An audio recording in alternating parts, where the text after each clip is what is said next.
চলে এলাম ছোটোবেলার প্রিয় জায়গা দার্জিলিং ঘুরতে। 31 এবং 1 জানুয়ারি কাটাতে আমরা বেরিয়ে পড়েছিলাম আবার সেই কুইন অফ হিলসে। ছোটোর থেকেই পাহাড়কে খুব ভালোবাসতাম।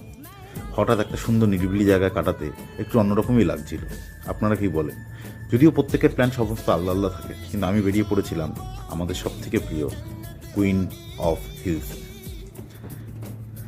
পাহাড় দেখতে দেখতে ঠিক পৌঁছে গেলাম আমরা কাঞ্চনজঙ্ঘার ভিউতে। দেখে সোজা আমরা হেঁটে হেঁটে হোটেল থেকে বেরিয়ে গুটি গুটি পায়ে চলে যাচ্ছিলাম ম্যাল রোডের দিকে। ঠান্ডাটা বেশ ভালোই ছিল, তবে তা সত্ত্বেও ঘোরা কি বন্ধ করা যায়? ম্যাল রোডে গিয়ে এত বাঙালি, এত ভিড় দেখে খুবই ভালো লাগছিল যে সত্যি প্রত্যেকেই বোধহয় একটু অন্যরকমভাবেই তাদের 31 এবং 1 জানুয়ারি কাটাতে এসছে।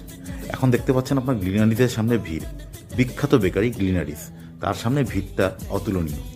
হেঁটে হেঁটে রোদে যেতে যেতেই দেখি এক খুদে বন্ধু বসে আছে, সেও বোধহয় ঠান্ডায় খুব কেঁপে উঠেছিল। আস্তে আস্তে আমরা রাজভবনের দিকে যখন যাচ্ছিলাম, সেখানে দেখলাম একটা ছোট্ট মেলার মতো বসেছে। সেখানে আপনি আপনাদের প্রিয়জনদের জন্য অনেক কিছু কেনাকাটি করতে পারেন। বিভিন্ন দোকান আছে, শাল, চাদর, ব্যাগ, সোয়েটার এবং বিভিন্ন রকম। এবার খিদে পেয়ে চক্করে আমি চলে গেলাম একটা রেস্টুরেন্টে খেতে। এগ ফ্রাইড রাইস নিয়েছিলাম, খুব সুন্দর ছিল খেতে।